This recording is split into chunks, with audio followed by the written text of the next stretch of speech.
So, I was finally settling down on my couch, ready to embrace the sweet, sweet relief of a quiet evening after the kind of day where everything that could go wrong, well, did. Picture me with a big mug of tea, half my favorite show queued up, and a blanket that could probably double as a parachute. It was going to be a perfect chill session. And then my phone buzzes. Now, you know how sometimes your phone buzzes with a message that feels off? Like you expect a, "Hey, what's up?" Or maybe a meme from Mia, but nope, not this time. I glance down, and there it is, a text from a number I don't recognize. Okay, I'm already intrigued because who actually texts anymore from numbers they don't have saved? The message reads, "If you care about Mr. Thompson, don't ignore this. The clock's ticking." I blinked. One, because I'm pretty sure that sentence belongs in a thriller movie, not my living room. And two, because Mr. Thompson is, well, Mr. Thompson. Our neighborhood's official curmudgeon, the kind of guy who yells at kids for kicking soccer balls too close to his garage. Honestly, he's more of a neighborhood fixture than an actual person sometimes. But suddenly, here's this mysterious text connecting him to some undefined urgency.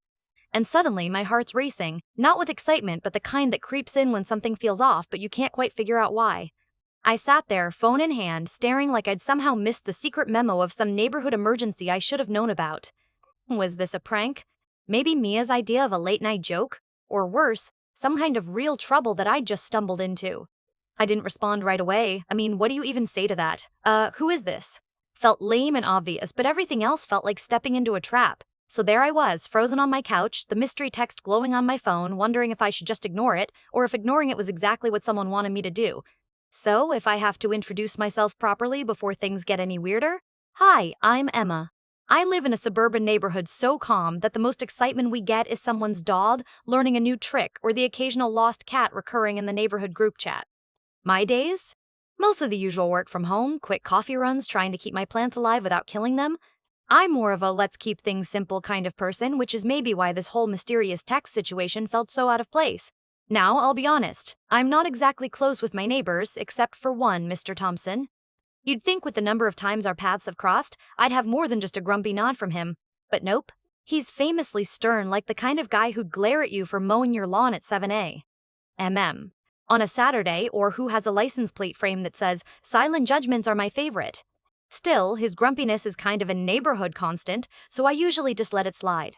Then there's Mia, my go-to person for everything. She's the best mix of sarcastic and supportive, the kind of friend who'd call me out when I'm overreacting but also bring pizza when I really need it.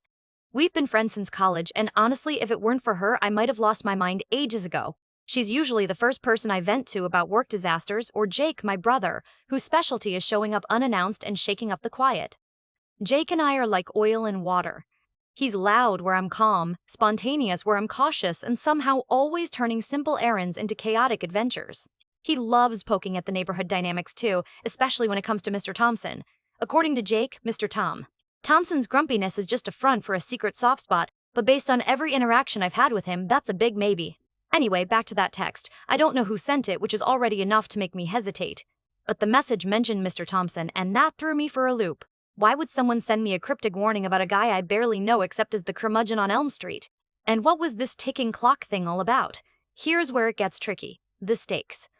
I can just shrug it off, delete the message, and tuck this weirdness away with the rest of my day's nonsense. But what if it's serious? What if Mr. Thompson really is in trouble? The idea of getting involved in something so unclear kinda gives me the heebie-jeebies, but ignoring it doesn't exactly sit right either. So there I was, caught in this weird in-between, staring at my phone like it might spill some more clues if I just stared hard enough. Should I play detective? Or just pretend I never saw the text and hope the whole thing goes away? That's when I remembered Mia's advice on one of those nights we'd stayed up way too late, dissecting life's nonsense over coffee.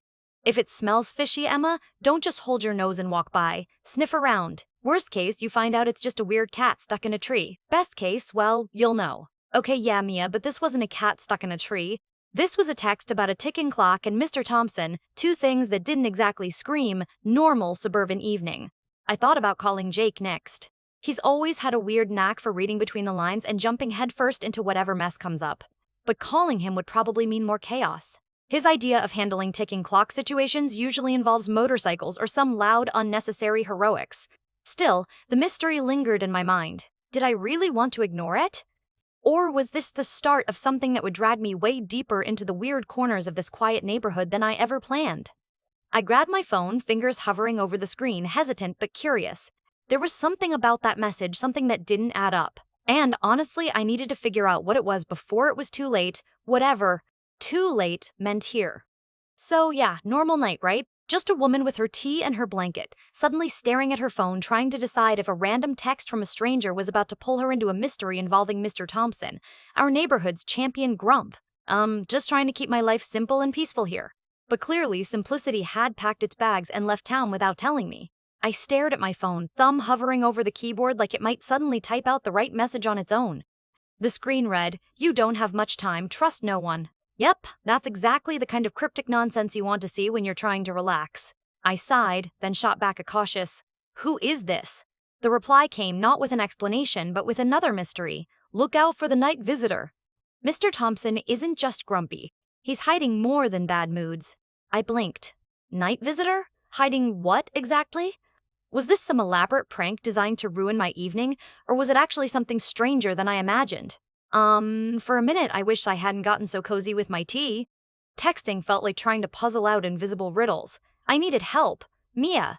If anyone could make sense of this bizarre drama, it was her. I grabbed my phone again, asking her to meet at our usual coffee spot. No better place for a covert stakeout than under the hum of espresso machines and soft indie playlists. When I met up with Mia, I wasted no time. You won't believe the weird text I got. Something about Mr. Thompson having secrets and a night visitor? I jabbed a finger at my phone screen like waving a red flag at a bull. She didn't laugh, which was interesting considering her usual sarcastic streak. Instead, Mia leaned in, all detective mode activated. "Okay, that's weird. But what's the end game here? Why you? And why Mr. Thompson?" She tapped her latte thoughtfully. "Maybe whoever's texting you wants you to freak out, either as a prank or something more sinister. You thought about showing up on his doorstep? Maybe see if he's actually okay?" I winced. Yeah, knocking on Mr. Thompson's door outright felt about as appealing as requesting a root canal. But Mia's point was fair. If this was some code I was supposed to crack, then sitting on my couch wasn't getting me anywhere. So, the next evening, steeling myself, I grabbed my jacket and wandered down the street. I rehearsed casual greetings in my head, hoping for at least a grunt or a nod from Mr. Thompson. The man's stoic glare was practically a neighborhood joke. But as I got closer, I noticed something odd. The lights in his otherwise dark living room flickered like strobe lights at a party no one wanted to attend. Just as I raised my hand to knock, the door cracked open a sliver. There he was, Mr. Thompson. His eyes, usually sharpened with suspicion, briefly flickered with something softer. "Maybe worry?" he said, almost reluctantly. "You're out late." His voice was gravelly but not unkind. "Yeah, I actually wanted to ask if everything's okay. I got some strange texts about you," I stammered. For a beat, he looked me up and down like deciding whether to send me away or pull me into his mystery. Then he muttered, "Pass your path again at midnight, you'll see." And just like that, the door closed. Walking back home under the streetlights, I couldn't shake the feeling that I'd just received an invitation, one that I was barely prepared to accept. Who was this night visitor the texts kept warning about, and why was Mr. Bear Thompson sending me cryptic signals instead of just shotgun yelling about kids trampling his lawn like usual? Back at my place, I tried texting the mysterious sender again, but the replies turned more frantic. "They're watching. Don't trust Jake." Wait, Jake, my brother? My stomach twisted. Was this getting personal now? Mia and I sat again in the glow of our shared booth at the coffee shop, my phone buzzing relentlessly between us. "So now you can't trust your own brother?" Mia raised an eyebrow, half amused, half concerned. I rubbed my temples. I don't even know what to think anymore. Is my whole life under some shadow I didn't see? Mia's fingers hovered over her phone as if weighing whatever advice to give next. "Maybe you need to figure out what the heck they want before diving deeper, because this could get messy fast." Yeah, it definitely felt messy. The line between caution and curiosity was blurring. And with every message, every weird glance from Mr. Thompson, I was sinking further into a puzzle with no clear edges. So I waited for midnight, wondering if I was about to stumble straight into that ticking clock the message warned about, or if I was just chasing shadows in the quiet, restless night. Midnight rolled around with a twist of nerves that felt like my stomach was hosting its own twisted carnival ride. Despite every alarm bell screaming in my head, I found myself pacing back toward Mr. Thompson's house. The street was quiet, the kind of quiet that sneaks up and wraps around you, making every shadow seem like it's got secrets of its own. I stood a few feet from his door, watching for a sign, anything at all. My phone stayed tucked away, a silent agreement with myself not to depend on those cryptic messages anymore. That was when the door creaked open again, just a sliver, and this time, instead of the usual grumbly nod or quick slam, Mr. Thompson gestured for me to come inside. Inside, the house was nothing like the gloomy fortress I'd imagined. The living room was cluttered, but not hoarder level, more like someone who lived quietly but didn't care much about impressing anyone. Then I noticed it. A table littered with old newspapers, yellowed reports stacked next to a laptop with an open news story about environmental violations tied to a local factory near our neighborhood. "Sit," he said, voice softer now, almost tired. "I'm not the problem." That threw me off, because the whole mystery had been wrapped up in him being the suspicious figure. I pulled up a chair, eyes locked on the papers. "There's been something going on, something nobody's talking about," he said, glancing over his shoulder like he expected to be overheard. I tried to warn people, but no one listens to the grumpy neighbor. "What are you saying?" I asked, my heart simultaneously pounding and easing as pieces started to click into place. "There's a plan underway to release some chemicals into the local river. The factory owners want to cover it up because it'd tank their profits. I've been trying to gather proof and get the word out." "The texts you got?" "They're from someone helping me, but they wanted to keep this quiet." I blinked, the urgency in the messages suddenly making sense, the strange warnings about trust, the midnight meeting. It all fit together like one of those complex puzzles that you think is random until the final piece snaps in. "But why you? Why not just talk to the police or the neighbors?" I asked, still trying to wrap my mind around being dragged into a full-on environmental drama. Mr. Thompson sighed, rubbing the back of his neck like he'd been carrying this weight far longer than I realized. "I'm a bit of a pariah here. Nobody believes the guy with the silent judgments are my favorites bumper sticker, and involving others outright risks exposing my sources before I'm ready." I glanced down at my phone. "And the warnings about Jake? Was that because—" He nodded slowly. "There's someone who's been feeding misinformation, trying to throw people off the trail. I couldn't risk putting your brother in the crossfire." It clicked then. Jake's chaotic bravado might have made him a bigger target than I'd thought, but also the tech sender's paranoia wasn't just theatrics, it was survival. "So, what now? How do we stop this?" I asked, a mix of adrenaline and disbelief fueling my words. "Mr.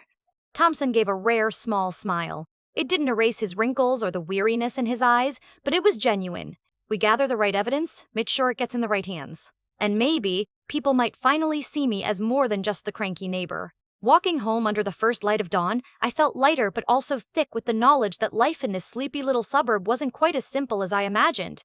Trust had layers, faces, and stories that often hid beneath cardboard grumpiness or sibling antics. That night turned everything I thought I knew upside down and forced me to confront my own assumptions about neighbors, about strangers, and about what it really means to care.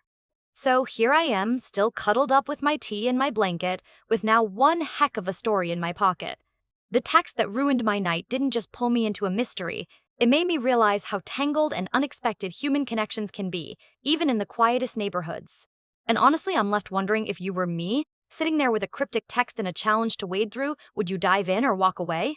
Because life's not always about choosing the easy path. Sometimes it's about finding the courage to answer when the clock's ticking, no matter how loud or quiet the neighborhood feels.